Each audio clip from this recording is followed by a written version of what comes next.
Nah, sekarang kita akan masuk dalam materi yang akan dibawakan langsung oleh Kak Simiklali. Untuk itu, waktu dan kesempatan saya berikan kepada Kak Simiklali untuk membawakan materi pada sore hari ini. Silakan. Oke, selamat sore semuanya. Sore. Sore. Sore Kak. Sore ya. Terima kasih buat ini, buat kesempatannya. Menarik sekali sore hari ini bisa bertemu dengan ada berapa nih? Ada 14 peserta ya. Tentu dari berbagai macam sekolah di Nusa Tenggara Timur.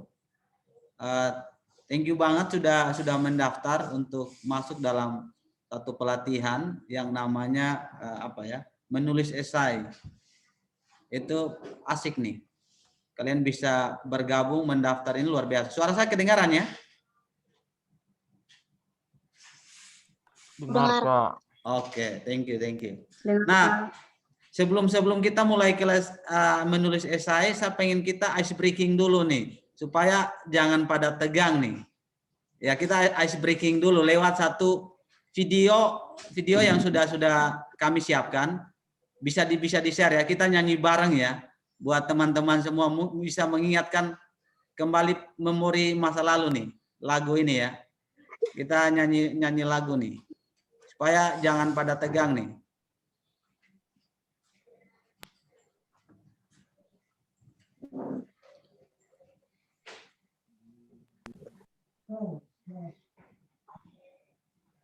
Oke. Kita nyanyi bareng ya. Tahu kan lagunya ya?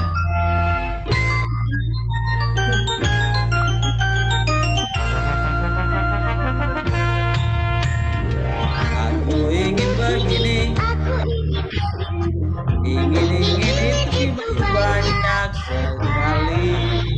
Ikut nyanyi ya.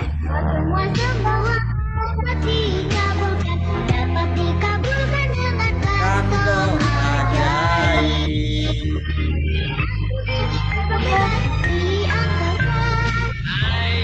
Baling-baling bambu.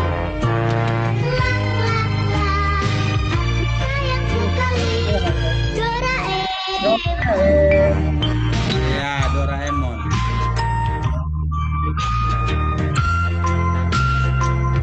Cari lagi ya. Lala.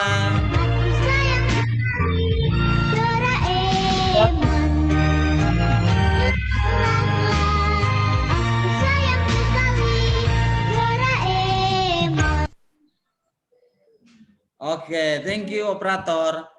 Gimana? Ada yang suka Doraemon tidak? Ada yang para peserta ini ada yang suka Doraemon tidak? Suka. Tidak. Tidak, ada yang suka, ada yang tidak ya. Iya. Kalau kita punya kantong ajaib aja bisa enak ya, bisa keliling sana sini dalam dunia ini ya. Oke, kita kayaknya langsung ke ini materi pada sore hari ini. Penting sekali kita ketahui kenapa kita perlu belajar menulis esai. Adik-adik, perlu kakak sampaikan begini. Dalam kehidupan kita, khususnya adik-adik yang lagi masa remaja yang sebentar lagi akan masuk kepada satu perguruan tinggi atau apapun itu, menulis esai ini sangat penting dikuasai oleh adik-adik. Karena apa? Menurut pengalaman yang kakak dapatkan, untuk kita misalnya mau kuliah saja atau mau mendaftar sebagai peserta beasiswa, itu salah satu penilaiannya kita harus menulis esai. Itu pertama nih. Terus kalau kita mau ikut perlombaan, banyak perlombaan di bidang esai. Ya misalnya kalau kita pengen dapat hadiah, dapat duit, ya salah satu caranya adalah menulis esai, bisa membuat kita mendapatkan pemasukan, khususnya buat kita yang artinya kantong pas-pasan. Keterampilan ini akan membantu kita nih. Oleh karena itu tidak salah teman-teman belajar menulis esai pada sore hari ini. Nah, silakan operator bisa di share screen materi menulis esainya. Adik-adik di sekolah kira-kira pernah tidak dengar yang menulis esai ini atau pernah melakukan tidak? Tidak pernah. Tidak pernah. Ada yang pernah ikut lomba menulis esai atau guru bahasa Indonesianya memberikan tugas menulis esai mungkin? Pernah melakukan mengerjakan tugas menulis esai. Oke, good, menarik tuh. Ada yang sudah, ada yang belum. Kira-kira waktu buat yang sudah ya, yang sudah kira-kira waktu menulis esai itu ada kesulitan tidak? Jadi waktu itu tugasnya cuman ada sepenggalan teks, kemudian disuruh untuk langsung menentukan kritik dan membuat esai dari penggalan kalimat tersebut. Lumayan susah karena waktu itu pun pembelajarannya dilakukan secara daring, jadi tidak sempat mendapatkan pembelajaran tatap muka mengenai pembelajaran atau pembuatan esai. Oke, thank you ya. Adik siapa ya? Adik siapa ya? Nama saya Alvita Monop, Kak. Oh, Alvita Monop. Dari TTS ya? Iya, dari TTS, Kak. Oke, luar biasa. Berarti pengalamannya sudah. Nah, ada teman-teman yang pengalamannya belum sampai pada tahap menulis esai. Nah, oleh karena itu sore hari ini kakak akan bagikan slide selanjutnya. Kira-kira menulis esai itu apa sih? Nah, ini yang perlu kita perhatikan. Menulis esai itu adalah suatu tulisan atau karangan yang membahas suatu topik atau permasalahan dari sudut pandang penulis secara objektif dan argumentatif nih. Nah, dari pengertian ini ada beberapa kata kunci yang kakak coba garis bawahi. Yang pertama ini esai itu berarti tulisan karangan yang topik pembahasannya itu membahas tentang permasalahan-permasalahan yang ada di sekitar kita. Permasalahan yang ada di sekitar kita dari sudut pandang penulis. Penulis ini artinya dari diri kita sendiri nih. Nah, berarti karangan tulisan yang ditulis berdasarkan permasalahan yang ada di sekitar kita dari sudut pandang penulis atau pemikiran penulis sendiri atau pemikiran adik-adik sendiri. Nah, saya ingin bertanya lagi, kira-kira hari ini permasalahan apa yang menurut adik-adik itu menarik untuk digali atau ditulis atau adik-adik bisa memberikan pendapat tentang permasalahan ini? Kira-kira apa ya? Ada yang bisa jawab tidak?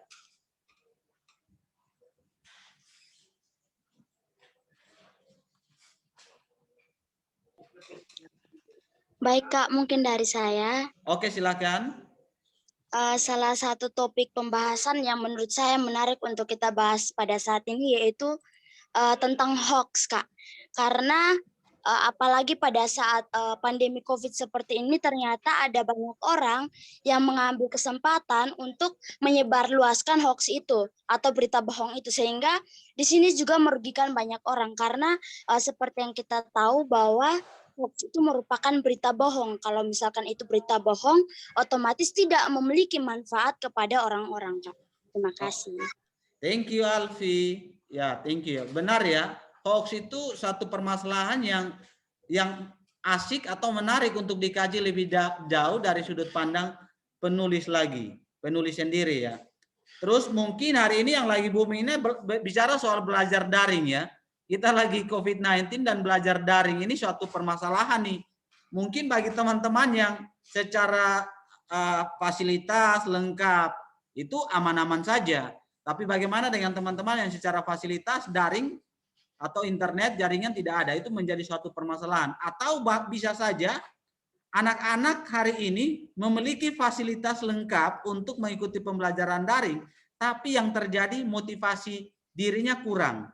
Tidak mengerti dengan materi yang disampaikan lewat guru-gurunya, lewat grup-grup WA, lewat Google Classroom karena tidak bisa tatap muka. Nah, ini menjadi suatu permasalahan yang bagus untuk dikaji. Ini dari sisi pendidikannya, tentu dari sisi sosial, sisi politik, sisi budaya, tentu ada hal yang perlu kita kaji lebih dalam lagi. Selanjutnya, nah ini ada referensi dari saya. dari saya buat adik-adik, tentu hari ini kita berdekatan dengan teknologi, semua punya handphone, tentu bisa mengakses internet dengan bebas. Nah, oleh karena itu untuk melatih kemampuan berpikir kritisnya kita, kalau saya sendiri sering mengikuti channel-channel YouTube yang bagus, ya menurut saya bagus, dan saya sarankan untuk adik-adik juga bisa mengikuti ini supaya bisa melatih kemampuan berpikir, kemampuan menemukan masalah dan memecahkan persoalan. Itu ada bisa Cokro TV, ada radio jurnal, TV jurnal, ada sudut pandang. Nah, ini referensi-referensi di YouTube yang bisa adik-adik gunakan untuk menambah kemampuan berpikir kritis adik-adik, kemampuan menemukan persoalan, dan kemampuan memecahkan masalah. Next. Nah, tadi sudah kita bahas tentang pengertian atau apa itu esai. Nah, ini ada ciri-ciri esai, cepat saja, ini berbentuk prosa. Prosa itu karangan bebas ya, karangan bebas. Terus esai itu harus memiliki gaya pembeda. Yang dimaksud dengan gaya pembeda ini, seorang penulis esai yang baik akan membawa ciri khas dan gaya khas yang berbeda dengan tulisan penulis-penulis lainnya. Jadi tulisan kita itu harus memiliki gaya yang berbeda dari penulis-penulis yang lain. Supaya apa? Supaya karya kita itu dikenal. Terus yang ketiga, selalu tidak utuh.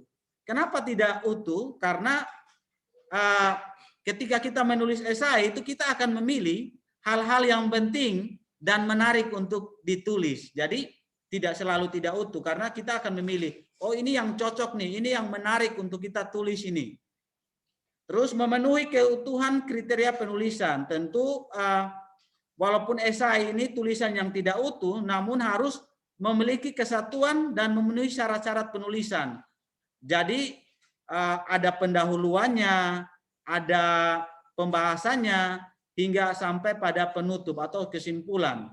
Sehingga penulis harus mengemukakan argumen dan membiarkan pembaca itu tidak membiarkan pembaca itu mengawang-awang atau tidak mengerti ini maksudnya bagaimana. Jadi ketika kita mengemukakan argumen dalam esai kita itu harus tuntas dari permasalahannya hingga pada solusi yang kita tawarkan, tentu dari sudut pandang kita sendiri.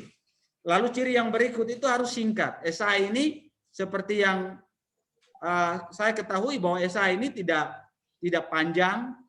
Contoh kayak lomba yang kita hadirkan ini maksimal 3 halaman, 1000 sampai 3000 kata. Jadi singkat, padat, jelas. Jadi harus benar-benar to the point pada pokok permasalahan dan solusi yang adik-adik tawarkan.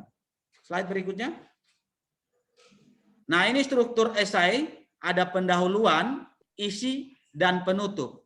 Ada tambahan satu, kalau kita nanti adik-adik menulis, maka minta tolong untuk ditambahkan daftar pustakanya, supaya sumbernya itu jelas, referensi yang adik-adik gunakan itu apa saja, itu bisa dicantumkan di daftar pustaka. Tapi struktur esai ini ada 3, pendahuluan, isi, dan penutup. Nanti slide berikut kita akan bahas bagaimana kita bisa membuat pendahuluan yang menarik, kita membuat isi yang menarik, dan kita membuat penutup yang menarik dalam sebuah esai. Lanjut. Nah, ini pertanyaan-pertanyaan yang biasanya muncul.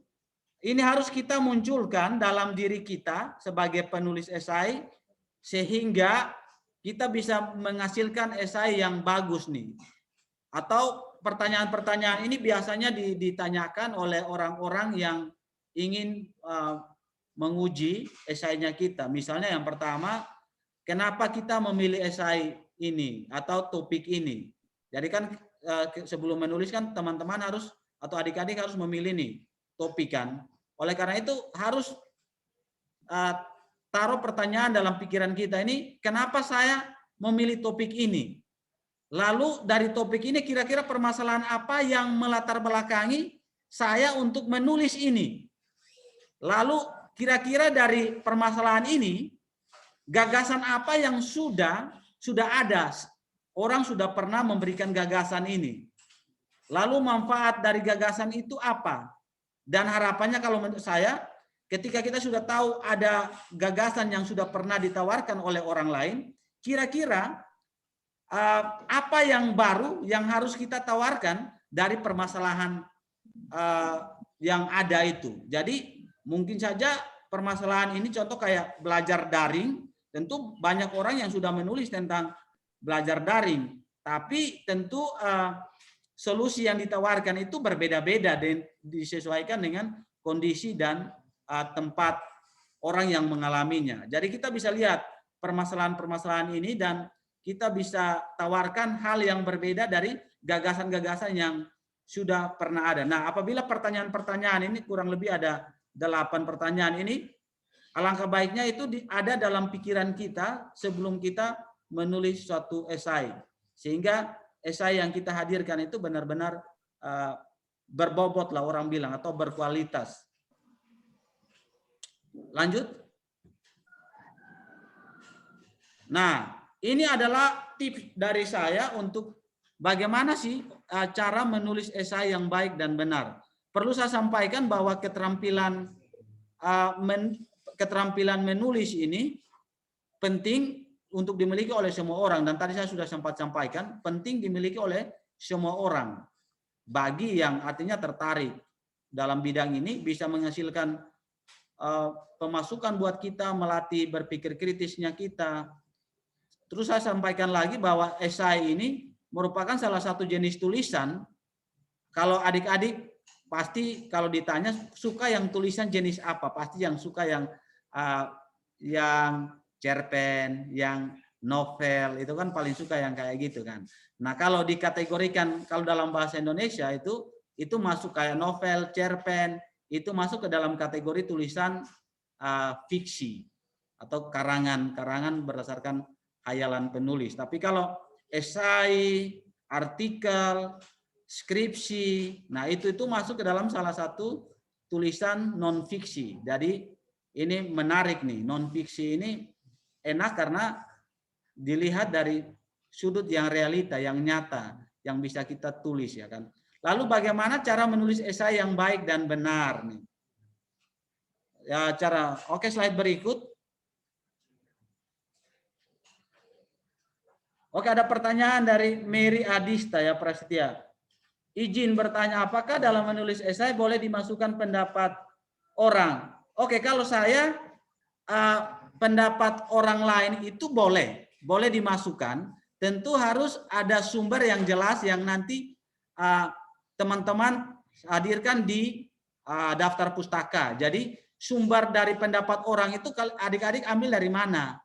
Atau teman-teman ambil dari mana? Apakah dari buku, dari jurnal, atau dari apa? Nah, itu nanti bisa dicantumkan di daftar pustaka sehingga tidak dikatakan plagiarisme atau plagiat.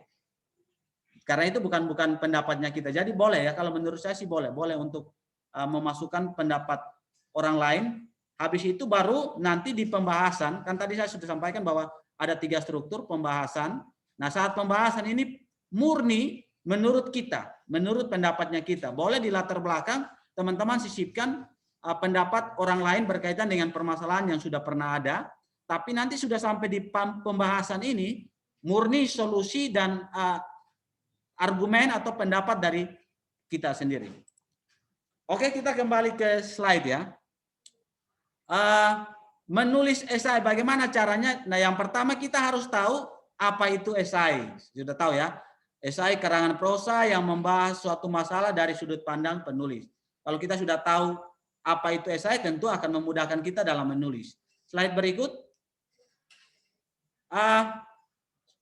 Judul esai harus menarik nih.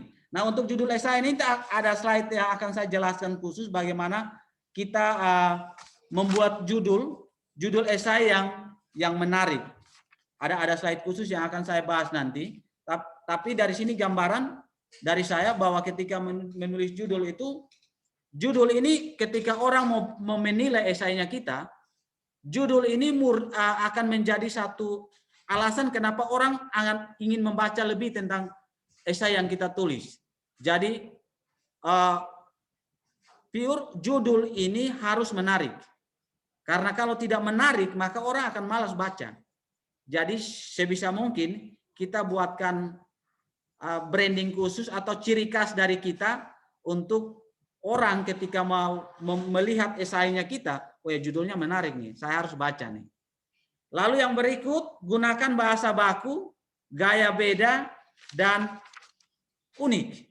Ya, tentu dari segi bahasa yang kita gunakan, karena ini tulisan non-fiksi, maka saran saya untuk menggunakan bahasa baku, lalu gaya beda, unik, dan personal.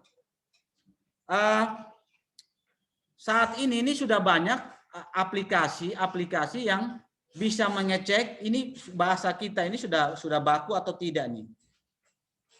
Misalnya tadi ada Turnitin. Turnitin itu kalau misalnya hasil teman-teman ketika sudah selesai menulis, teman-teman mau mengecek kira-kira tulisan ini benar-benar dari sisi kalimatnya tidak, ada yang salah tidak. Nah, dari bahasa Indonesianya atau KKBI, Kamus Besar Bahasa Indonesianya, nah teman-teman masukkan, maka akan kelihatan tuh, langsung dikasih tahu, oh ini ada penggunaan kata yang tidak baku, jadi bisa dirubah.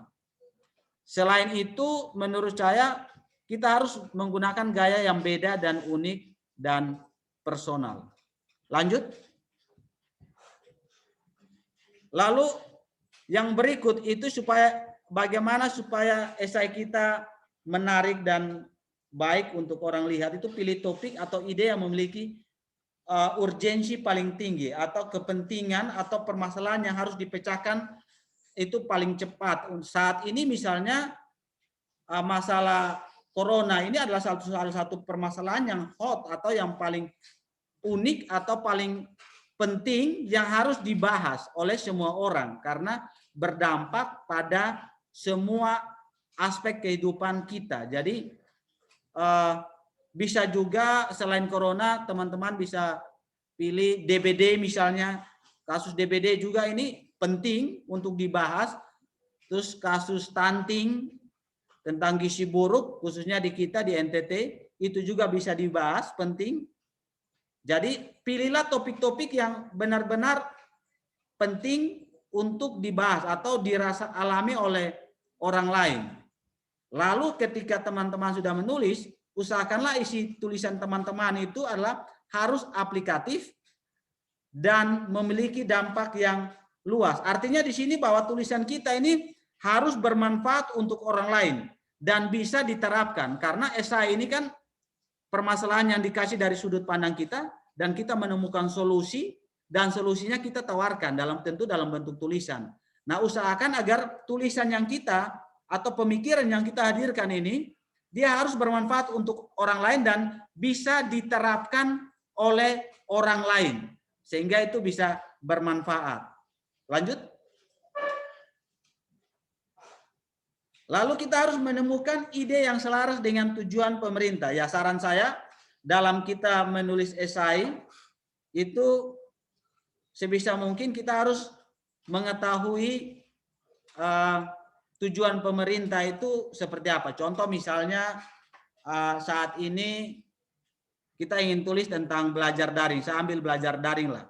Belajar daring tentu pemerintah sendiri sudah mengeluarkan peraturan pemerintah atau biasa disingkat dengan Perpres, atau Kementerian Pendidikan juga sudah mengeluarkan instruksi melalui peraturan menteri. Nah, teman-teman bisa mengacu di latar belakang itu atau di pendahuluan itu, teman-teman bisa cantumkan pikiran-pikiran dari pemerintah sehingga ide yang kita tawarkan itu sejalan dengan peraturan-peraturan yang sudah dikeluarkan oleh pemerintah, lalu kita menawarkan ide-ide yang baru gitu. Jadi sebisa mungkin itu menentukan juga atau bisa menarik juga untuk orang bisa membaca esainya kita. Terus yang ketujuh itu singkat, tidak berbelit-belit, ya tidak, orang-orang bilang tidak panjang-panjang lah. Karena esai ini memang pada dasarnya singkat, tidak berbelit-belit, karena maksimal itu ya 3 halaman atau 3.000 kata, jadi harus to the point. Nah, untuk cara menulis esai yang baik dan benar, saya berharap beberapa materi ini bisa menambah pengetahuan buat teman-teman semua. Kita lanjut lagi ya, nanti akan ada sesi tanya jawab, kita sisakan di akhir lah, nanti akhir baru teman-teman mau bertanya, nanti kita akan berdiskusi bersama. Lanjut. Nah ini, tadi kita sudah bahas tentang struktur esai. Nah ini yang harus adik-adik atau teman-teman ketahui bahwa esai itu memiliki 3 struktur, ada pendahuluan, ada isi, ada penutup. Plus nanti daftar pustaka tentunya, karena sumber yang teman-teman buat harus dicantumkan. Nah, bagaimana supaya kita membuat pendahuluan yang baik dan menarik? Nah, hari ini saya akan berbagi dengan teman-teman semua. Lanjut. Nah, gunakanlah kalimat yang deduktif pada pembuka. Oke, adik-adik, saya ingin bertanya nih, ada tahu tidak kalimat deduktif itu apa? Ada yang tahu tidak? Kalimat deduktif nih. Saya. Oke, silakan. Adik Henry. Ya, setahu saya kalimat deduktif itu kalimat yang memuat pokok pikiran yang berada di awal paragraf. Oke. Thank you. Terima kasih adik Hendrik. Benar ya. Kalimat deduktif itu kalimat yang kalimat utamanya itu berada di awal paragraf. Jadi dia polanya itu umum ke khusus. Sedangkan kalau kalimat induktif itu khusus ke umum. Jadi kebalik dia. Jadi ketika kita menulis sebuah esai, gunakanlah kalimat pembuka pada deduktif pada pembuka. Jadi umum ke khusus. Contohnya gimana? Contohnya misalnya kita mau bahas tentang pendidikan, permasalahan pendidikan di Nusa Tenggara Timur misalnya. Tentu kalimat pertama yang kita bisa mulai adalah kita bisa mulai dengan pendidikan merupakan apa gitu. Jadi mulai dari hal yang umum atau bisa menurut Undang-Undang Dasar Republik Indonesia itu. Pendidikan seperti apa? Nah, itu dicantumkan paling awal. Nanti ketika kalimat berikut baru mengerucut pada khusus. Khususnya bagaimana? Khususnya mulai mengerucut pada permasalahan pendidikan di Nusa Tenggara Timur. Jadi gunakanlah pola kalimat umum ke khusus. Lalu pendahuluan yang baik dan benar itu atau yang menarik itu selanjutnya kita harus sertakan data yang memperkuat argumen kita. Nah, kira-kira data yang kita dapatin dari mana? Nah, saran saya adik-adik perbanyak untuk membaca jurnal, adik-adik perbanyak untuk melihat berita-berita, peraturan pemerintah, skripsi orang yang sudah melakukan penelitian. Jadi saran saya perkuat data adik-adik melalui hal-hal tersebut. Perbanyak baca artikel berita, perbanyak untuk membaca jurnal, perbanyak untuk membaca buku, supaya apa? Memperkuat argumen dari teman-teman semua. Lanjut. Nah, hindari referensi yang kurang terpercaya. Nah, ini saran saya, referensi yang adik-adik gunakan itu lebih baik jangan diambil dari website Blogspot, Wikipedia, WordPress, karena menurut saya ini kurang jurnal atau rujukan yang kurang terpercaya, karena Blogspot, Wikipedia, WordPress ini bisa diubah oleh semua orang. Sumber dari jurnal yang lengkap, buku, itu yang menurut saya tepat untuk adik-adik atau teman-teman gunakan untuk melengkapi pendapat teman-teman nih. Ya, jadi saran saya gunakan jurnal, gunakan buku untuk referensi teman-teman. Karena apabila kalau teman-teman menggunakan Blogspot, Wikipedia, WordPress, itu kesempatan untuk menang itu sangat kecil. Jadi saran saya kalau misalnya kita ikut lomba, gunakanlah referensi yang tepat, yaitu jurnal, buku, dan ya perpres misalnya, peraturan pemerintah, supaya bisa bagus tuh. Lalu yang berikut ulas permasalahan yang terupdate. Terupdate ini yang kekinian, yang lagi booming, itu dibahas. Contoh kayak sekarang stunting, teman-teman bisa bahas. DBD, teman-teman bisa bahas. Corona bisa bahas. Itu permasalahan-permasalahan yang lagi booming. Atau misalnya di tempat teman-teman banjir, boleh juga dipikir. Kalau Jakarta sekarang kan lagi masalah banjir. Nah, itu menarik untuk dibahas. Jadi ambillah permasalahan-permasalahan yang terupdate. Selanjutnya, ketika sudah menemukan permasalahan yang update, lalu sertakan solusi yang pernah ditawarkan sebelum. Jadi dalam pendahuluan itu sebisa mungkin teman-teman menyertakan solusi yang sudah pernah ditawarkan sebelumnya. Misalnya kalau kita ingin membuat hand sanitizer sekarang ini berbahan orang buat dari alkohol, sekarang juga orang juga menggunakan ketapang juga, daun ketapang untuk membuat hand sanitizer. Nah, mungkin teman-teman bisa lakukan saat ingin menulis atau membuat esai tentang hand sanitizer atau pembuatan hand sanitizer, teman-teman bisa sertakan, oh ini menurut si A, dia pernah membuat hand sanitizer dari daun ketapang dengan kandungan alkoholnya mungkin sekian. Nah, itu teman-teman bisa sertakan atau cantumkan di pendahuluan itu. Artinya solusi yang pernah ditawarkan sebelumnya. Lalu setelah itu teman-teman tawarkan menurut pendapat teman-teman atau solusi yang baru dari teman-teman itu apa. Nah, itu bisa dicantumkan di pendahuluan.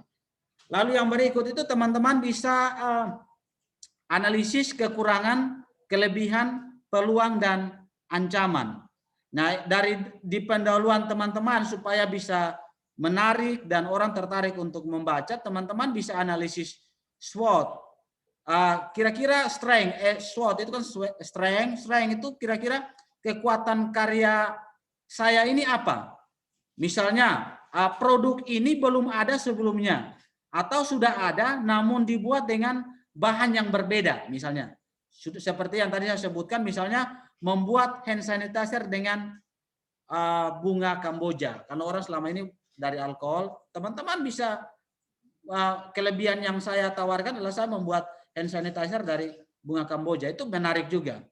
Jadi kita harus memberikan kelebihan dari solusi yang kita tawarkan atau yang membedakan karya kita dengan karya orang lain. Lalu kita bisa lihat juga kelemahannya kira-kira apa. Dari karya kita ini kelemahannya apa. Kita harus tahu kelemahan kita dibandingkan dengan karya-karya orang lain yang sudah pernah ditawarkan. Lalu opportunity kira-kira seberapa besar peluang produk kita bisa bersaing nih. Misalnya kalau kita pengen hadirkan produk, ya kan, kira-kira peluang untuk bisa bersaing ini apa? Kita harus tahu.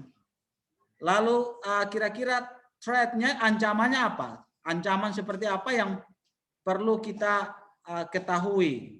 Misalnya kita perlu branding produk kita agar bisa bersaing. Jadi dalam karya yang kita hasilkan atau kita ingin nulis, kita harus mengkaji juga dari analisis SWOT-nya. Bukan berarti teman-teman nanti tulis di situ analisis SWOT di pendahuluan. No, tidak ya. Teman-teman bisa kaji saja secara pribadi, lalu nanti teman-teman bisa menulis di pendahuluan itu. Next. Nah, tawarkan solusi atau ciptakan yang belum pernah ada. Sudah ada tadi saya sampaikan ya.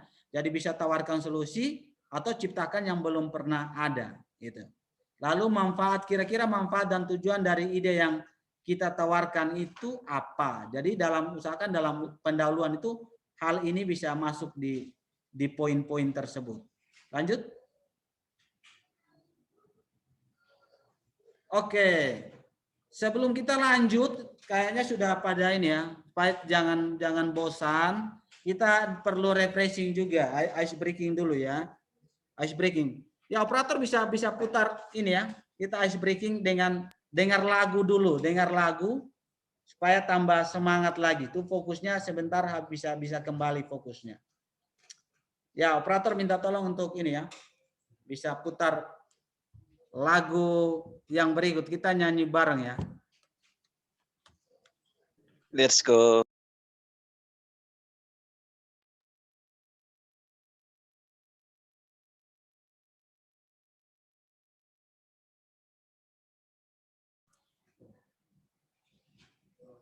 Ya.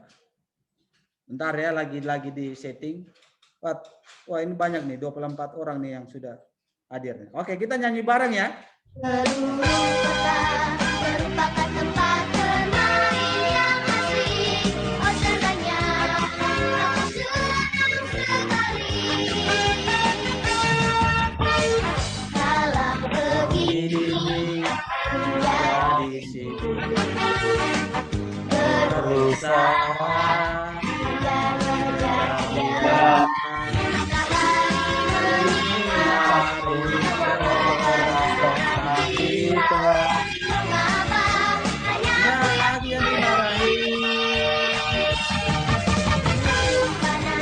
merupakan hari bermain gembira.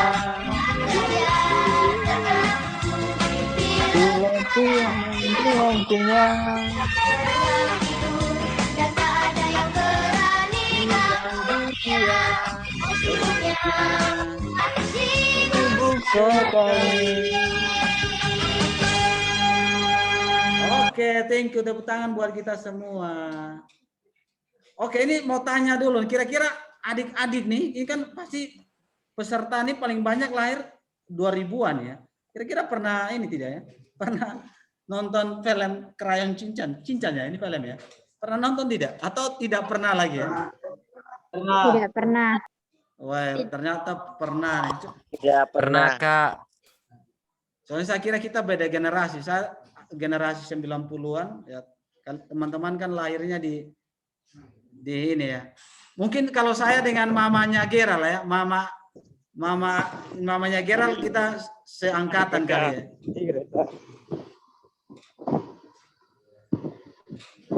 Oke, kita sudah fokus kembali ya. Kita lanjut lagi materinya ya. Lagu Kumbagus Laika. Oke, thank you Adi Juliet, nanti dikirim. Ya, Juliet. Selamat sore Adi Juliet. Oke, kita lanjut lagi materi berikutnya. Nah, tadi kita sudah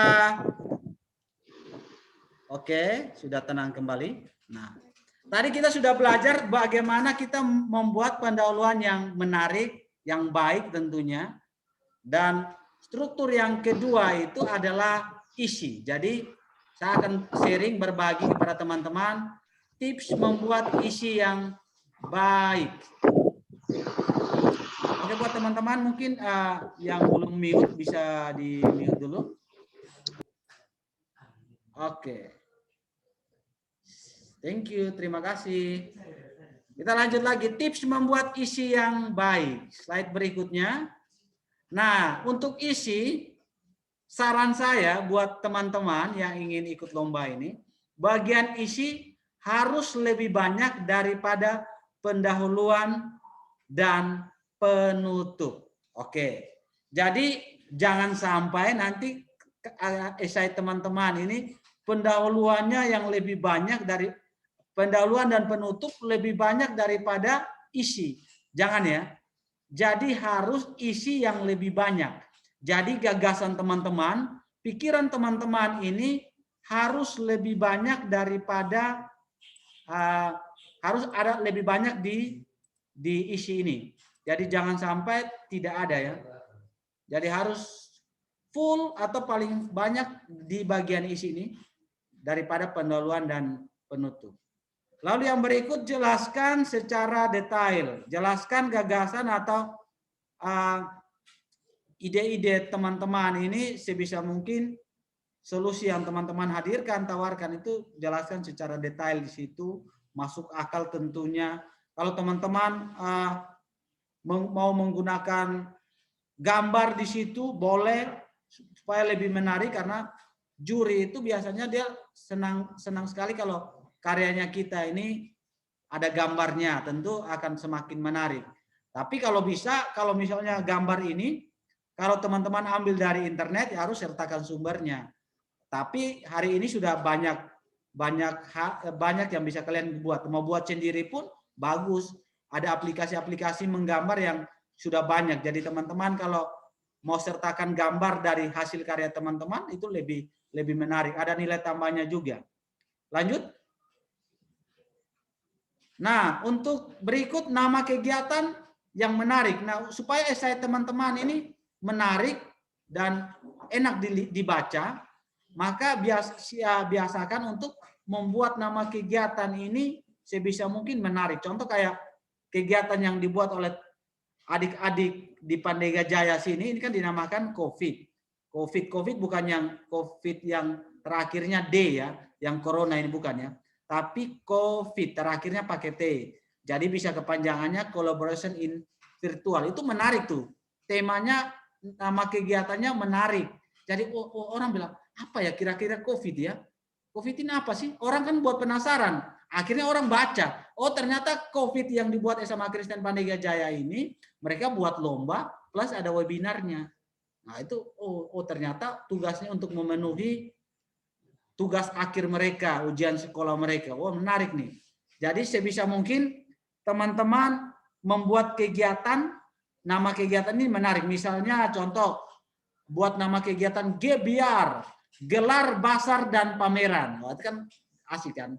Orang, GBR. GBR ternyata gelar basar dan pameran. Bisa juga CMDIK. Ya, toh. Apa CMDIK itu? Oh, ternyata kreatif marketing digital. Oh, jadi buat nama kegiatan yang menarik, yang membuat orang itu penasaran.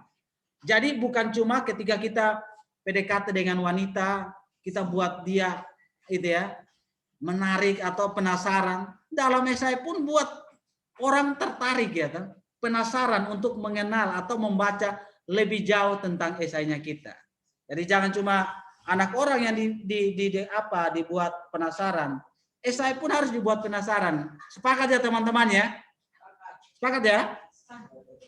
Sepakat. Oke, asik nih. Sepakat, Kak. Oke, jadi harus buat nama tema kegiatan yang menarik. Lalu berikut tonjolkan hal yang berbeda. Tadi sudah saya sampaikan bahwa sekarang ini contoh kalau teman-teman pegang HP, teman-teman buka di Play Store. Di Play Store itu aplikasi banyak banget nih. Contoh dari yang mau belanja online pun. Harus bisa dengar suara saya? Bisa ya? Oh, keluar nih.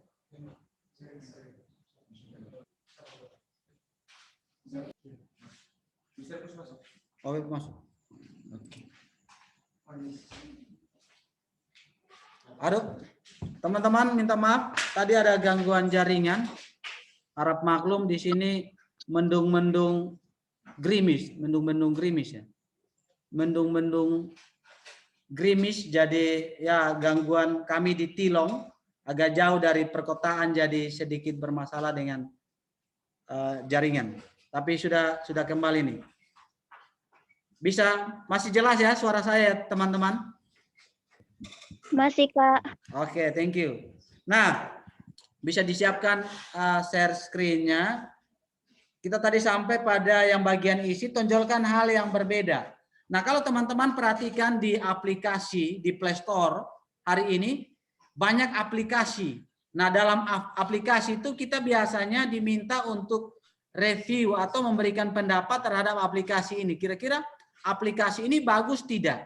Nah, apabila teman-teman ingin membuat satu aplikasi yang baru, inovasi yang baru, teman-teman bisa jadikan itu sebagai sumber nih.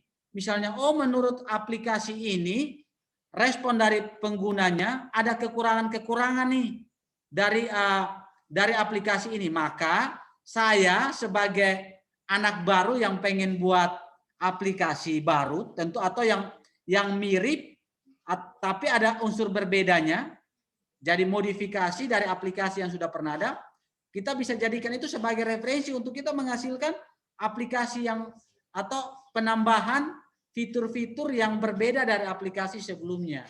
Jadi sebisa mungkin hal atau ide, gagasan kita ini harus baru dari sebelumnya. Jangan misalnya, sekarang ini kan belajar daring. Orang sudah menulis tentang esai, tentang penggunaan Google Classroom dalam proses pembelajaran daring.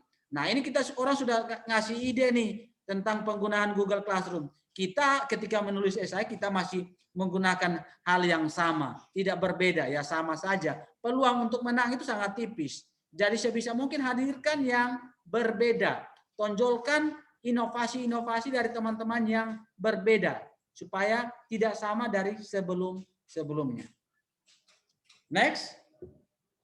Nah, yang terakhir ini struktur terakhir, tips membuat penutup yang baik. Tips membuat penutup yang baik. Lanjut. Saat kita masuk kepada penutup, sebisa mungkin tips yang pertama, penutup harus menggambarkan isi esai. Jadi sebisa mungkin harus menggambarkan isi esai, setidaknya hal-hal yang sudah teman-teman taruh di isi, itu sebisa mungkin teman-teman bisa simpulkan secara ringkas dengan kalimat yang singkat, padat, jelas di bagian penutup itu. Lanjut.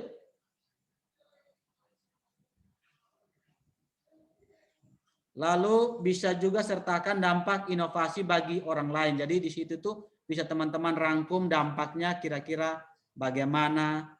Lalu tuliskan apa saja inovasi-inovasi yang teman-teman tawarkan di situ. Di bagian penutup itu. Tentu dengan singkat, padat, dan jelas. Lanjut. Lalu kira-kira pentingnya inovasi yang teman-teman hadirkan itu seperti apa? Lanjut. Oke, sejauh ini ada yang mau ditanyakan dulu? Mungkin kita berdiskusi kali ya, lebih banyak diskusi ya, supaya kita bisa memecahkan, saya bisa tahu kira-kira teman-teman gimana mengikuti pembekalan ini atau apa yang saya bagikan. Saya pengen dengar respon dari teman-teman nih. Jadi kita bisa berdiskusi. Tentu ada materi, cara membuat judul yang menarik, cara menemukan ide, supaya kita bisa dapat ide itu seperti apa.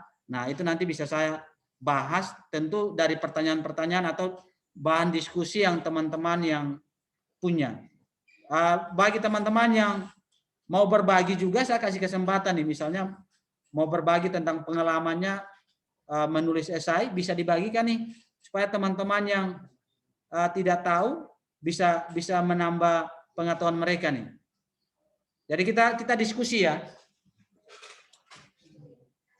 Silakan teman-teman, ada yang mau disampaikan? Saya, Kak. Oke, silakan. Siapa? Hendrik. Oke, silakan Hendrik. Ya, baik, terima kasih. Sebelumnya perkenalkan, nama saya Hendrik Lenggu. Saya dari SMA Negeri 3 Kota Kupang. Saya ingin bertanya, sejauh yang saya simak tadi, dikatakan bahwa struktur dari esai ini terdiri dari pendahuluan, isi, dan penutup. Nah, pertanyaan saya, pada saat kita menulis esai ini, apakah kita memaparkan pendahuluan, isi, dan penutup ini secara eksplisit atau hanya ditulis secara implisit? Terima kasih, Kak. Oke, thank you Hendrik. Saya langsung bantu jawab ya.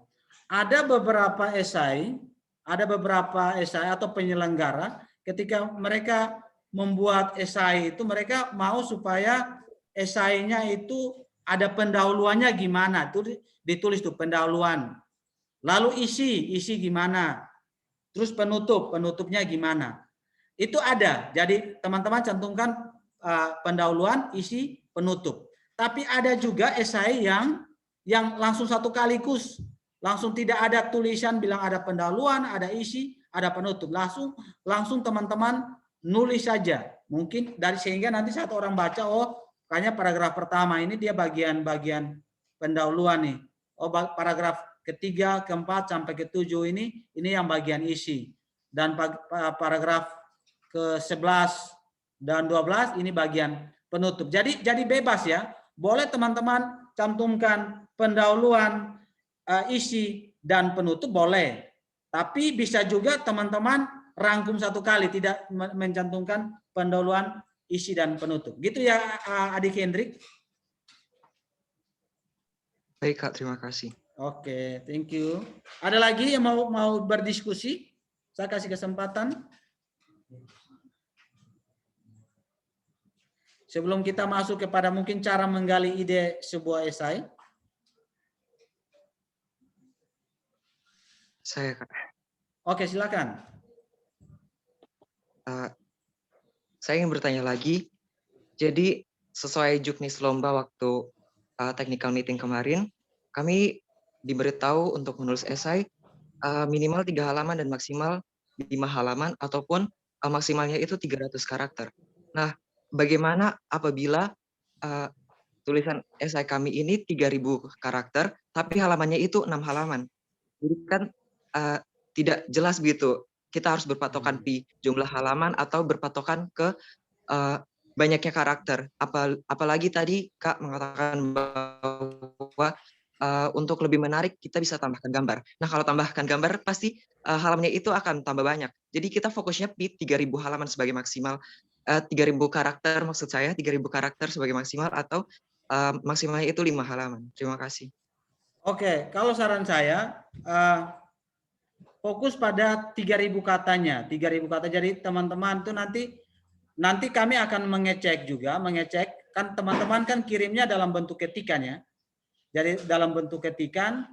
Nah, dari 3.000 kata itu yang teman-teman itu yang akan jadi penilaian. Nah, biasanya kalau pengalaman yang saya biasa tulis 3.000 kata itu sudah bisa kita dapat 3 halaman sudah bisa. Nah, kalau yang membeda kalau misalnya teman-teman nambah gambar ini yang akan kalau gambarnya banyak tentu akan lebih dari ketentuan yang sudah ada. Nah, tapi saran saya kamu adik Hendrik atau teman-teman gunakan ketentuan yang 3.000 kata. Kalau ada gambar itu nanti jadi apa ya? Ya dewan juri bisa apalah. Toleransi kalau misalnya ada gambar. Berarti karena melebihi ketentuan ini karena disebabkan oleh ada gambar ini. Kebetulan nanti saya juga yang memeriksa itu, jadi nanti saya bisa pertimbangkan. Itu adik Hendrik ya. Baik Kak, terima kasih. Iya. Ada lagi yang mau berdiskusi sebelum saya masuk materi untuk menemukan ide esai? Pas ya? Oke, kita lanjut pada menggali ide untuk sebuah esai. Kadang kita bertanya-tanya, Kak, ini bingung mau nulisnya dari mana, tidak ada pemahaman nih, tidak ada informasi nih yang pengen saya tulis. Nah, kalau teman-teman perhatikan di tema-tema lomba itu kan Indonesia pasca Corona. Ada subtemanya. Subtemanya itu kalau tidak salah ada bidang pendidikan, sosial, kesehatan, dan sebagainya. Nah, dari tema besarnya berkaitan dengan Indonesia pasca Corona, tentu nanti ketika teman-teman menulis ini tinggal dilihat dari subtemanya. Saya mau ngambil Indonesia pasca Corona ini dari sudut pandang yang mana? Sudut pandang kesehatan kah? Sudut pandang pendidikan kah? Sudut pandang politika? Sudut pandang sosial budaya mungkin? Nah, itu silakan. Nah, ide itu bisa muncul dari itu. Jadi saran saya nanti ketika teman-teman menulis itu bisa memperhatikan kriteria lomba yang sudah dibagikan oleh panitia ya. Next. Gimana caranya supaya kita menambah menemukan ide? Perbanyak membaca buku, jurnal atau sumber bacaan lainnya. Jadi beruntunglah teman-teman yang hari ini suka untuk membaca buku, mendengarkan jurnal atau membaca jurnal, suka menonton YouTube, tapi yang YouTube konten-konten yang berkualitas ini akan membantu kita untuk menemukan ide baru berkaitan dengan topik yang kita tulis. Selanjutnya, lalu apabila teman-teman buntu kan biasanya dalam menulis itu kan kadang-kadang kita buntu nih, blank atau kayaknya tidak ada ide lagi nih.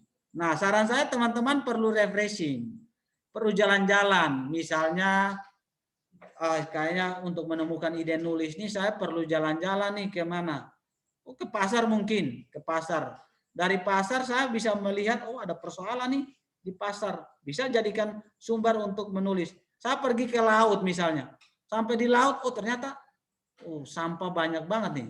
Nah itu bisa jadikan sumber untuk kita menulis nih. Saya pergi ke mana? Ke mall. Mall sepi nih di corona ini. Dan berdampak pada ekonomi atau penjual yang ada di situ. Nah itu bisa dijadikan sumber penulisan. Jadi refreshing itu tidak selamanya hanya pergi untuk senang-senang belaka. Melalui refreshing pun kita bisa menemukan ide-ide untuk kita menulis sebuah esai. Lalu bagaimana supaya kita mendapatkan ide? Saran saya amati, modifikasi, dan tiru. Hari ini kalau kita perhatikan negara Cina, mereka secara teknologi menguasai dunia. Karena salah satunya adalah mereka bisa mampu mengamati dengan baik, mereka mampu memodifikasi dan meniru dengan baik, lalu mereka menambahkan fitur-fitur terbaru, fitur-fitur yang tidak ada di sebelumnya, sehingga itu menjadi menarik. Jadi apabila teman-teman ingin menulis sebuah esai, saran saya perbanyak untuk membaca, melihat esai-esai sebelumnya, teman-teman bisa memodifikasi, meniru, lalu ditambahkan dari sudut pandang teman-teman ini. Jadi solusi baru yang teman-teman hadirkan yang membedakan karya teman-teman dengan karya sebelumnya itu apa? Jadi semakin teman-teman membaca, maka hal ini akan ada dalam diri teman-teman. Modifikasi, amati, modifikasi, dan tiru. Selanjutnya. Nah, sharing atau berbagi. Nah, apabila teman-teman ingin menemukan ide, salah satu cara solusi juga perbanyak untuk berdiskusi, berbagi. Misalnya kalau di rumah, kalau ada bapak sama mama, bolehlah diskusi. Ada kakak yang mungkin sudah kuliah, bolehlah diskusi dengan kakak. Atau di sekolah ada gurunya, boleh berdiskusi dengan gurunya. Di kampus ada dosennya, diskusi dengan dosen. Atau dengan teman-teman sebaya yang memiliki pengalaman dalam bidang menulis esai atau bidang-bidang yang lain. Semakin teman-teman berbagi, bertanya, sharing, akan memunculkan ide-ide baru. Nah, ketika refreshing sudah dilakukan, membaca sudah dilakukan, meniru atau memodifikasi sudah ada dalam bayangan teman-teman, segera mungkin untuk dituliskan, jangan menunda-nunda. Karena menurut hasil penelitian, daya ingatan kita ini lemah. Kalau tidak langsung ditulis bisa saja akan lupa. Oleh karena itu ketika ingin menghasilkan satu karya, sudah lakukan langkah-langkah yang sebelumnya itu, ketika sudah dapat segera mungkin untuk dituliskan. Paling tidak kata-kata kunci yang mau dihadirkan itu sudah ada dalam benak teman-teman. Next.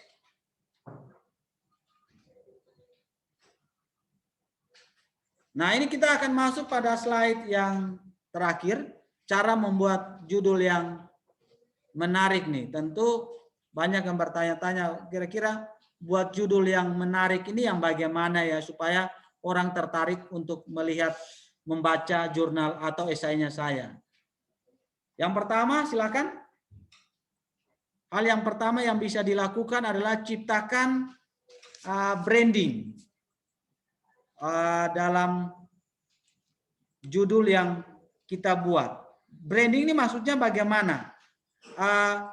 Hal yang membedakan karya kita dengan karya orang lain. Jadi harus di dalam judul itu harus branding nih. Branding judul kita. Contoh kayak hari ini COVID, ya kan? COVID kan menarik nih. Collaboration in virtual, bla bla bla. Itu kan satu branding yang dicoba dimunculkan di situ dan orang tertarik, ya kan? Walaupun singkatan tapi orang tertarik, wah menarik nih, penasaran nih.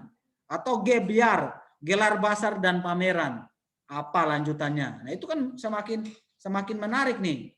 Jadi sebisa mungkin ciptakan branding yang membedakan karya kita ini dengan karya orang lain. Lanjut.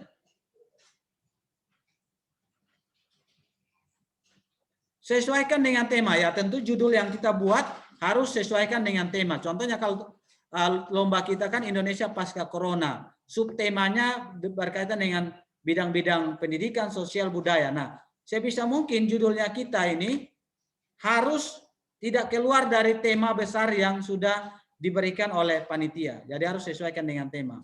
Lalu hindari akronim. Akronim ini singkatan. Singkatan yang negatif dan tidak baku. Jadi dalam kita membuat akronim pun sebisa mungkin jangan yang tidak baku ya. Nah, cara untuk kita mengetahui baku dan tidak, nah teman-teman bisa cek lewat lewat Kamus Besar Bahasa Indonesia di Google itu ada. Klik saja KKBI. Nah, itu bisa tuh. Lanjut. Boleh menggunakan campuran bahasa ya. Kalau pendapat saya ketika kita menulis satu esai supaya branding bisa menarik itu, bolehlah kita, kalau saya pribadi saya boleh menggunakan bahasa campuran. Misalnya mau menggunakan bahasa Indonesia, Inggris misalnya. Dalam judul ya. Kayak COVID, collaboration in virtual. Ini kan ada pencampuran bahasa nih. Pencampuran bahasa yang coba dibuat. Jadi boleh menggunakan bahasa campuran. Lalu judul dapat menggambarkan isi pokok tulisan. Ya, tentu judul yang dibuat itu harus ketika orang membaca isi, sejalan dengan isinya yang teman-teman tulis. Jadi antara isi, pendahuluan, isi penutup harus nyambung dengan judul yang teman-teman buat. Lanjut. Jumlah kata maksimal 20 ya. Kalau saran saya, kata dalam judul itu maksimal 20 kata. 20 kata ya. Sebisa mungkin harus maksimal paling banyak itu 20 kata. Nah, teman-teman bisa hitunglah. Judulnya saya ini sudah sampai lebih dari 20 kata tidak ya? Atau 20 kata. Ya, kalau dari saya jumlah kata maksimal 20 kata. Font sesuai dengan format dari panitia penyelenggara. Nah, apabila teman-teman ada ikut lomba, perhatikan aturan-aturan penulisan. Font itu biasa format-format yang panitia berikan supaya apa? Supaya sesuai dengan keinginan panitia penyelenggara. Jangan misalnya dari panitia meminta Times New Roman jenis fontnya, teman-teman gunakan Calibri atau Arial. Tidak sesuai. Jadi harus sesuaikan. Perhatikan baik-baik persyaratan-persyaratan dari panitia penyelenggara. Lanjut. Nah, ini ada beberapa contoh yang coba dibuat bisa menjadi ide juga buat teman-teman. Di sini ada COVID, collaboration in virtual, proyek ujian sekolah untuk melatih kreativitas pelajar di masa pandemi. Atau ada anti utang, hand sanitizer limbah daun ketapang. Anti utang itu kepanjangan dari hand sanitizer, limbah daun ketapang. Kalau bahasa ilmiahnya Terminalia catapa. Inovasi pembersih tangan antibakteri ramah lingkungan. Atau bisa juga efisien. Efisien itu edible film berbahan air cucian beras dan kulit durian. Sebagai inovasi pengawet bahan makanan ramah lingkungan. Atau aksi gerak cepat mahasiswa dalam menghadapi krisis akibat COVID-19 bagi kehidupan masyarakat. Jadi sebisa mungkin judul teman-teman itu sudah berbeda dari orang lain, menariklah, ada brandingnya yang teman-teman hadirkan supaya orang tertarik untuk membaca esai teman-teman. Lanjut. Nah, ini ada contoh esai yang dibuat. Ini ada judul esainya, mahasiswa sebagai bagian masyarakat dalam menghadapi wabah coronavirus disease-19. Penonton atau aktor. Menarik nih, orang saat membaca ini pun, oh ya asik nih. Jadi tertarik untuk pengen baca lebih jauh tentang esai yang dibuat. Jadi esai itu menentukan orang untuk tertarik baca atau tidak. Lalu lanjut. Nah, ini ada daftar pustaka, teknik penulisannya. Nanti teman-teman bisa lihat lagi teknik penulisan daftar pustaka. Ini yang di atas ini yang buku, sumbernya dari buku. Apabila teman-teman menulis daftar pustaka, ambil dari sumber buku, maka contoh Sastra Prateja, titik tahun terbit bukunya berapa? 1982. Judul bukunya apa? Manusia Multidimensial. Titik Jakarta, titik 2 Gramedia. Ada juga Kamus Arbet, ya kan? Titik tahun terbit buku, judul buku, tempat terbit buku, lalu penerbitnya siapa. Nah, kalau teman-teman ambil dari internet misalnya, dari jurnal, nah cantumkan link jurnalnya, lalu ditambahkan diakses pada 16 Mei 2020 pukul berapa. Jadi teknik penulisan buku, daftar pustaka, buku maupun sumber internet itu berbeda. Jadi teman-teman bisa perhatikan teknik penulisan ini. Lanjut. Oke. Terakhir ini, slide terakhir nih, cara menjadi juara lomba. Yang pertama kita cepat saja. Lanjut. Ini pasti semua ingin menjadi juara nih. Kalau ditanya mau jadi juara, pengen. Nah, caranya gimana? Yang pertama tentu teman-teman harus daftar lomba dulu. Kalau mau juara tidak daftar lomba, bagaimana mau menang? Ya kan? Tentu harus daftar lomba dulu. Lalu ketahui background dewan juri. Nah, kalau misalnya teman-teman bisa mengetahui latar belakang dari dewan juri tersebut, oh dia kayaknya ahli dalam bidang pendidikan, oh dia ahli dalam bidang kesehatan. Itu bisa membantu teman-teman untuk membuat karya tulisan teman itu bisa diterima atau bisa juga menjadi pemenang karena background dewan latar belakang pendidikan dari dewan juri itu. Lanjut.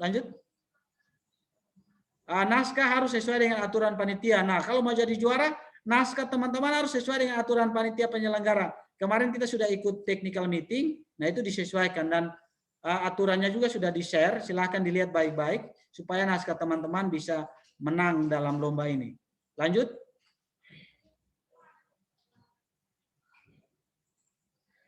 Pelajari paper lalu list pertanyaan yang akan muncul. Nah, biasanya kalau ada esai yang yang dibutuhkan itu kita harus presentasi. Bukan hanya kita kirim saja esainya kita, tapi ada esai-esai tertentu yang ketika kita sudah masuk dalam babak final, kita bukan hanya presentasi mengirim filenya saja, tapi kita butuh presentasi di depan dewan juri. Apabila hal ini ada, maka hal yang perlu teman-teman lakukan adalah list pertanyaan yang akan muncul. Jadi sudah tahu ketika saya selesai presentasi ini, pertanyaannya akan munculnya apa-apa saja. Lalu sebisa mungkin ketika presentasi tidak berdebat dengan dewan juri. Jadi jangan kita berdebat, oh merasa begini-begini. Karena biasanya dalam aturan lomba itu keputusan dewan juri tidak diganggu-gugat. Jadi oleh karena itu sebisa mungkin tidak berdebat dengan dewan juri. Next. Nah ini sumber-sumber yang bisa teman-teman gunakan untuk mempelajari juga lebih jauh tentang esai. Nah, atau teman-teman ingin mengembangkan bakat teman-teman dalam bidang esai, teman-teman bisa akses sumber-sumber ini, website ini, IG ini, arena lomba. Ini biasanya ada informasi tentang lomba-lomba menulis esai yang bisa teman-teman gunakan untuk mengasah kemampuan teman-teman. Selain menambah kreativitas teman-teman, menambah kemampuan berpikir teman-teman, menambah kemampuan menulis teman-teman. Satu, pemasukan bisa datang buat teman-teman. Bisalah gunakan untuk traktir pacarnya gitu ya. Dari hasil menulis esai. Jadi sangat menarik nih. Dari menulis ini kita bisa menjadi sukses juga. Sukses menaklukkan hati pacar, sukses juga mengembangkan bakat. Gitu ya, sepakat ya. Next. Oke, slide terakhir. Terima kasih banyak dari saya untuk perhatiannya. Kita akan masuk kepada sesi tanya jawab. Saya kembalikan ke moderator yang memimpin jalannya sesi kita sore hari ini. Selanjutnya, terima kasih banyak buat teman-teman yang sudah memperhatikan sesi kita sore hari ini. Oke, thank you Kak Semi untuk presentasi materinya. Jadi buat teman-teman yang punya pertanyaan, silakan kirim lewat kolom chat atau ditanyakan langsung pada Kak Semi. Waktu sesi tanya jawab saya buka. Silakan.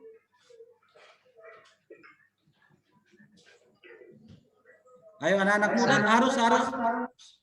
harus ini semangat bertanya. Teman-teman Isra, teman-teman Pandega, teman-teman yang di Kupang. Silakan. Yang di Sumba, Alor, TTS.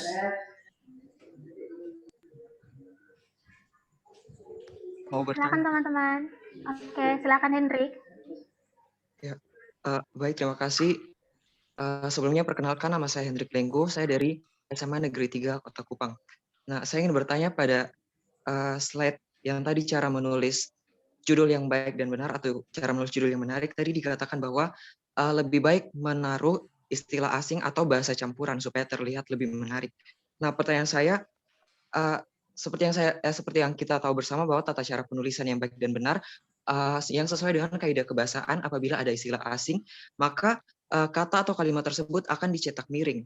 Nah, untuk judul untuk untuk penggunaan judul ini apakah tetap dicetak miring atau digunakan cara lain misalnya tanda petik atau ditulis biasa saja? Terima kasih.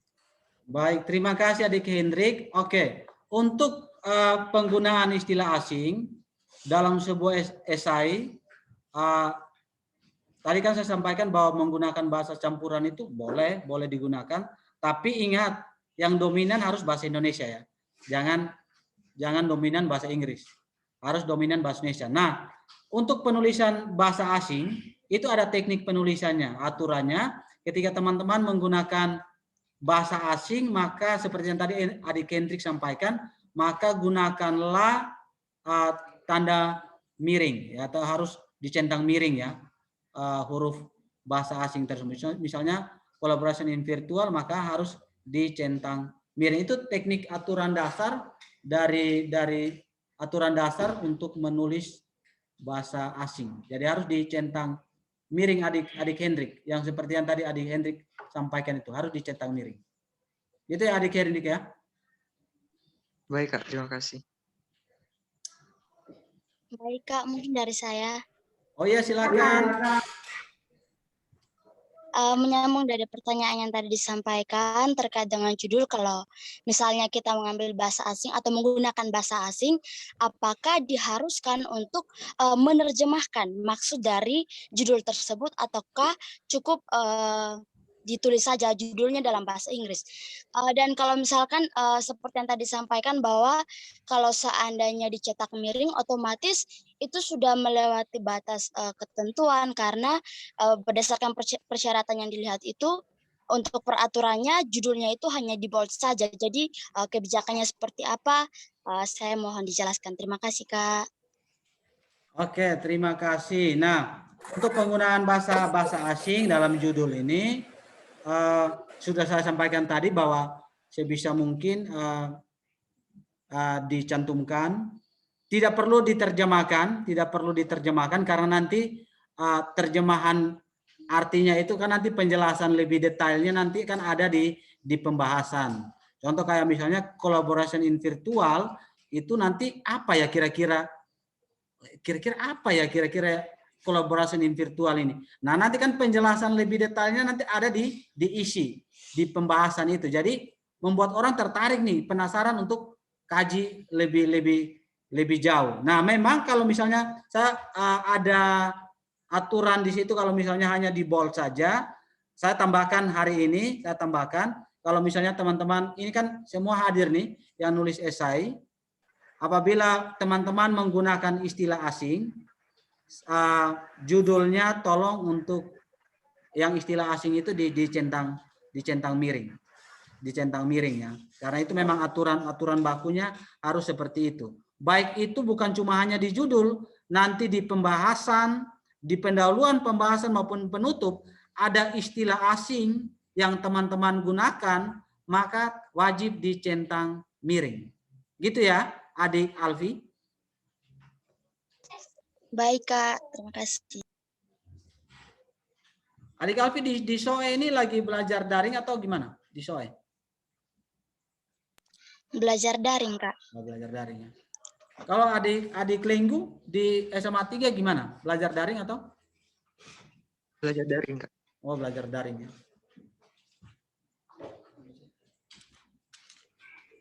Baik, masih ada dari teman-teman?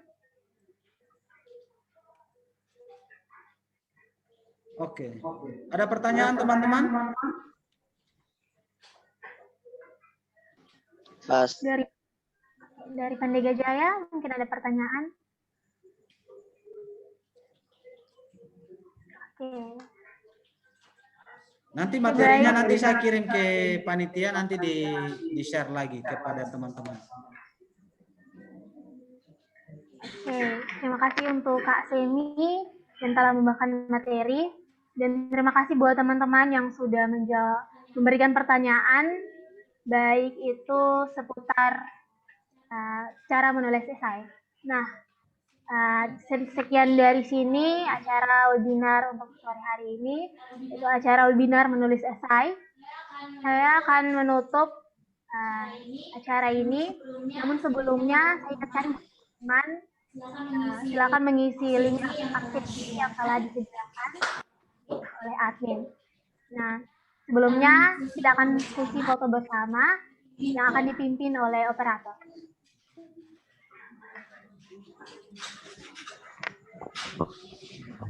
Oke, teman-teman semua, bisa on kameranya.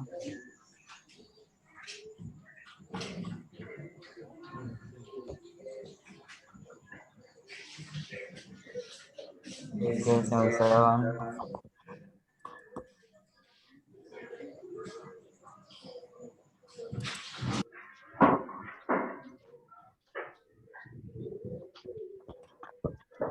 Oke, buat teman-teman yang belum buka kamera, belum dibuka.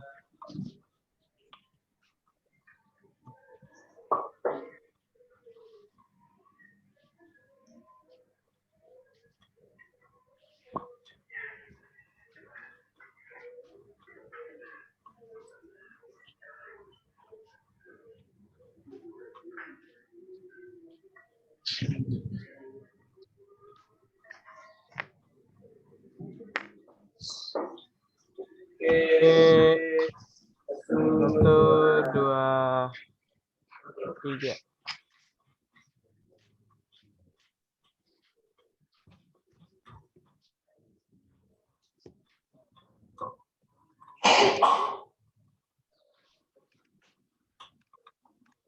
Satu kali lagi. 1, 2, 3. Thank you. Terima kasih untuk operator. Baik, terima kasih untuk teman-teman semua yang sudah bergabung dalam webinar kali ini. Terima kasih buat Kak Sesi untuk ini dari kata dan saya teman-teman yang lomba selesai. Kiranya materi ini betul-betul berguna dan bermanfaat untuk teman-teman dalam masa perlombaan teman-teman. Kita akan menutup webinar kali ini. Untuk itu, izinkan saya berdoa atau memimpin doa sesuai dengan agama dan kepercayaan saya, Kristen Protestan. Kita berdoa. Thank you Tuhan buat kesempatanmu, Engkau menjaga kami dari awal webinar hingga hari ini. Sekarang kami akan meninggalkan ruangan kami, meeting kami Tuhan. Mari biarlah apa yang sudah kami dapat, apa yang sudah kami pelajari Tuhan, betul-betul berguna untuk kami Bapak. Terima kasih juga buat Mr. Semi Tuhan, berkati dia, atau Kak Semi, berkati dia untuk sepanjang hidupnya Tuhan, betul-betul menjadi orang yang memberkati orang lain Bapak. Ini doa kami Tuhan, dalam nama Tuhan Yesus kami berdoa. Amin. Oke, Amin. teman-teman, Thank you teman-teman semua. Sukses. Meninggalkan. Terima kasih. Terima kasih. Thank you semua. Terima kasih. Terima kasih Kak Semi. Terima kasih Kak Semi. Thank you. Sukses selalu ya. Nanti saya tunggu hasil karyanya. Iya Kak, siap. Semangat. Ya, bisa isi link absennya dulu ya nanti ya. Untuk teman-teman ingat isi absennya ya, linknya ada di kolom chat. Udah. Isi.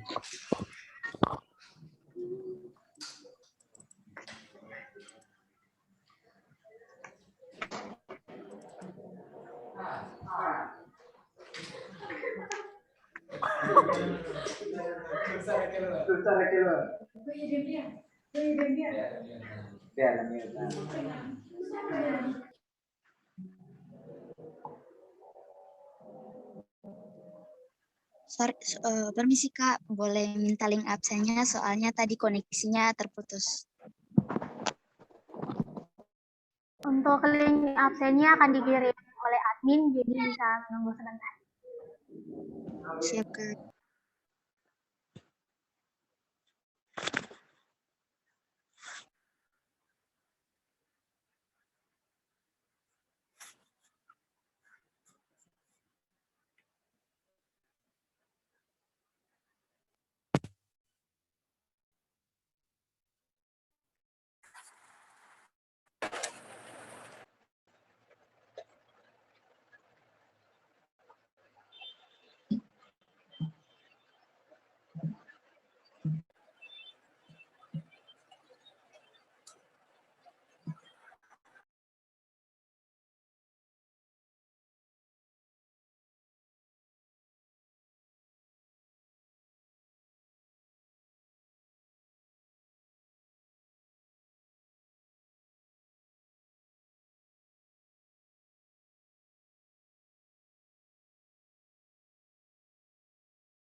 Oke, teman-teman boleh meninggalkan room Zoom.